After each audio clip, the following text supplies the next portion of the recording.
E aí pessoal, tudo bem com vocês? Hoje nós estamos aqui para dar prosseguimento ao projeto Cognição em Ação e hoje o tema que a gente vai tratar aqui são os impactos na nossa saúde mental, impactos emocionais que esse período de pandemia vem causando na gente.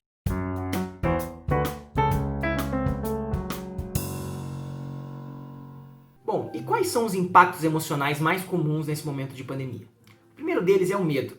A gente pode sentir medo, por exemplo, de adoecer, de ficar doente, ou de que algum familiar nosso fique doente. É muito comum que isso aconteça. Ou o medo da morte, que nós mesmos podemos morrer, ou que algum familiar nosso, algum amigo próximo possa morrer também. Então isso nos traz um grande sentimento de medo. Outro medo constante que acontece nesse momento de pandemia é a crise financeira que pode acontecer depois que tudo voltar ao normal. Além disso, a crise financeira atual que nós individualmente estamos passando, Porque muitas pessoas perderam o emprego, muitas pessoas tiveram seu salário reduzido. Então isso acaba trazendo um sentimento de medo. Como vai ser o futuro?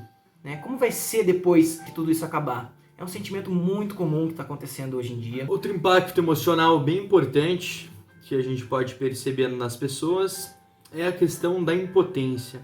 Esse sentimento de impotência frente ao avanço da doença, frente a essa nova configuração de vida que nós estamos tendo que encarar agora. A inexistência de uma cura, essa ansiedade, todo esse auê na espera de uma vacina, de um medicamento promissor e salvador para essa doença. Também a gente pode pegar o sentimento de impotência nas limitações que estamos encontrando dentro dessa nova configuração do trabalho. É muito mais fácil a gente resolver uma coisa estando dentro do escritório, dentro do consultório, do que em casa, onde nós temos diversas limitações quanto aos materiais, os recursos e o próprio ambiente. Outro problema bastante comum nesse momento de pandemia é que as pessoas estão ficando mais irritadas, com mais raiva, com mais ira. Isso está acontecendo muito por conta das relações familiares que estão mais constantes agora. Então, às vezes tinha algum problema na família que a galera jogava para debaixo do tapete e que agora fica escancarado, porque não tem como fugir desse problema. Não necessariamente isso é ruim, mas isso pode fazer com que as pessoas se irritem, descontem nos próprios familiares e agrave ainda mais o problema. Outro problema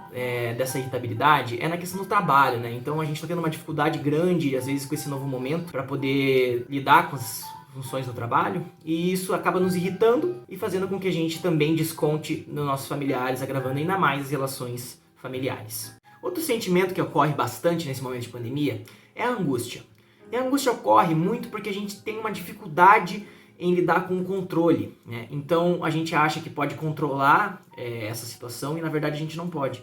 O excesso de informações que a gente recebe da televisão, dos jornais, das mídias sociais, acabam levando a um sentimento de descontrole. A gente crê que não tem o controle e realmente a gente não tem o controle sobre essa situação. Então a angústia vem desse sentimento de não saber o que vai acontecer no futuro. Esse sentimento de angústia também pode vir, Matheus, de uma noção do indivíduo de que ele está tendo não só uma sobrecarga de informações, mas também uma insuficiência de informações.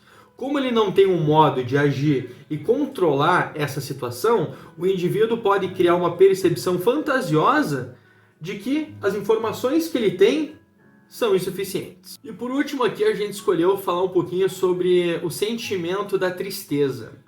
Da onde vem essa tristeza?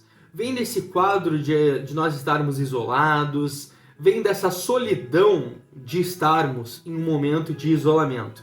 Essa dificuldade de se habituar a um novo cenário, se habituar realmente a esse novo normal. Também outro ponto da tristeza é essa impossibilidade de você conseguir confraternizar com a sua família em um almoço de domingo, poder sair com seus amigos num bar depois do horário de expediente.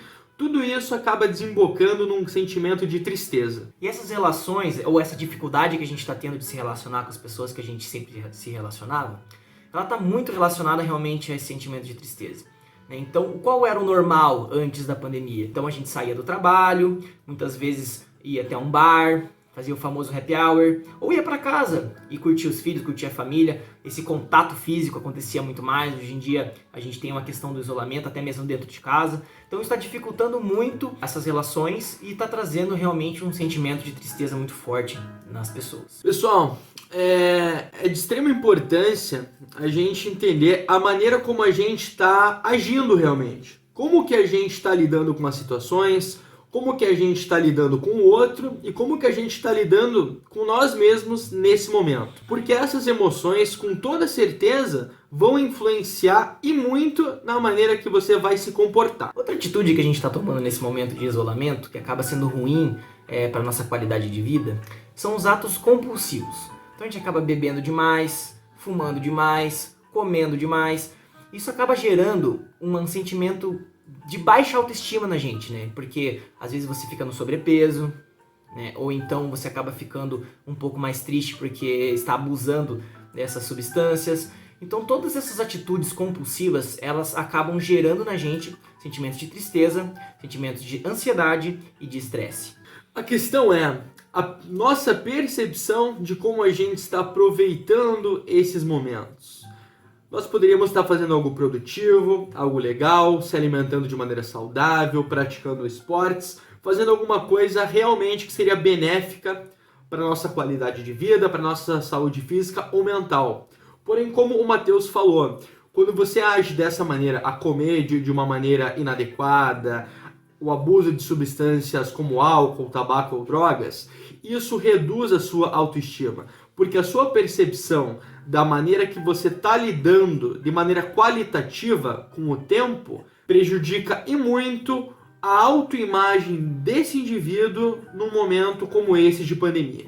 É bem importante a gente entender que pequenas estratégias para você enfrentar isso podem ter uma eficácia e um valor muito grande nesse período de pandemia.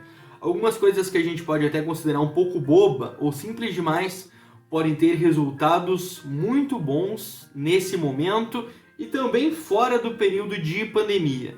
Algumas estratégias de enfrentamento que a gente vai falar agora para vocês.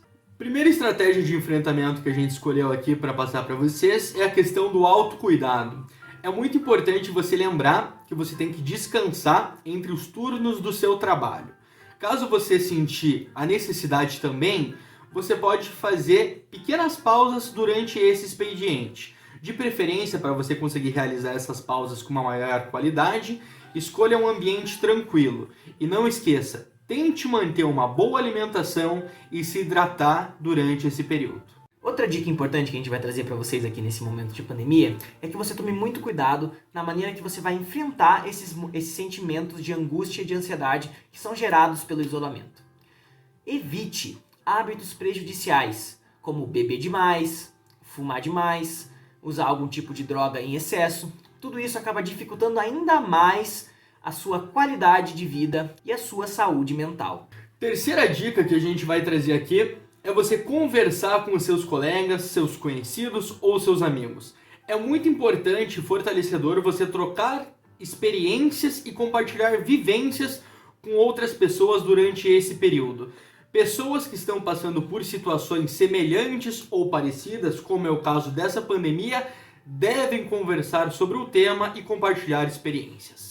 Não se isole. É muito importante que você mantenha o contato e relação com as pessoas que gostam de você e que você gosta também. Quando você se isola, esses sentimentos de tristeza, esses sentimentos depressivos acabam vindo com mais potência na sua mente. Então não se isole. Sempre mantenha contato com as pessoas que você ama. Isso é muito importante para que você siga lidando com esse momento de isolamento. Nossa quinta dica é para você tentar compartilhar esse cuidado. Sempre que você tiver oportunidade, compartilhe esse cuidado, evitando assim uma sobrecarga para você ou para as pessoas que você conhece. Esse compartilhamento causa em você uma sensação de pertencimento social, que é algo muito importante e que estamos em escassez nesse período de isolamento social. Reflita sobre esse momento de dificuldade que está acontecendo na sua vida. É importante a gente ter um momento específico do dia para a gente pensar sobre o que está acontecendo. Fazer um novo significado sobre esses sentimentos ruins que a gente está tendo é muito importante para que você consiga lá na frente lidar com esse momento ruim do qual a gente está vivendo. Pessoal, uma outra dica é você cuidar do seu corpo. A questão da atividade física, os alongamentos, ajudam e muito a você evitar esse estresse e diminuir a ansiedade desse período. É muito importante e possível que você consiga adaptar as atividades que você fazia ao ar livre, parque, academias, para o seu ambiente. Eu mesmo estou tentando adaptar algumas atividades e fazer em casa. Matheus tá tentando também? A gente tenta, né? Às vezes é complicado, mas a gente sempre tem que tentar manter o foco nesse sentido. E é muito importante e traz resultados muito legais. Evite excessos de informações. Bom, como foi dito anteriormente, muitas vezes a gente acaba tentando controlar demais as situações da nossa vida e a pandemia, infelizmente, é algo que a gente não pode controlar. Então imponha limites a você mesmo quanto à quantidade de informações que você está recebendo sobre a pandemia nesse momento. Porque essas informações em demasia acabam trazendo um estado de constante alerta. Esse estado de constante alerta gera muita ansiedade e angústia na gente, porque a gente, como foi dito antes, não pode controlar essa situação como um todo. Filtre também essas informações. Não são todas as informações que são seguras e você tem que saber disso, para que você possa filtrar elas melhor. Uma outra dica é você realizar atividades que produzam tranquilidade para você. O que são atividades que te tranquilizam? Normalmente são atividades que você gosta de realizar. Escutar uma boa música que você gosta, fazer um curso online de alguma atividade que você tem afinidade, ou talvez que você não tenha e possa descobrir um potencial aí dentro de você. Por que não? Ler aquele livro esquecido ou colocar aquela série que você tanto gosta e se perdeu no meio das temporadas. Tudo isso é muito importante. Faça coisas que você gosta e que gerem prazer em você. Isso é muito importante. Estruture uma rotina para que você consiga lidar com as situações e atividades do seu dia a dia. Essa rotina vai evitar que você tenha os sentimentos de frustração e de ansiedade, porque vai fazer com que você não procrastine tanto as atividades que você precisa fazer. Além disso, ela vai gerar tempo para que você possa fazer essas atividades de lazer, que são bem importantes nesse momento de pandemia também. Pessoal, e como última dica aqui para vocês, nós vamos trazer a questão da respiração diafragmática. Essa respiração ela é muito importante porque ela ajuda e muito a reduzir os níveis de estresse e ansiedade. Então, a respiração diafragmática, primeiro que ela tem que acontecer em um certo momento do seu dia.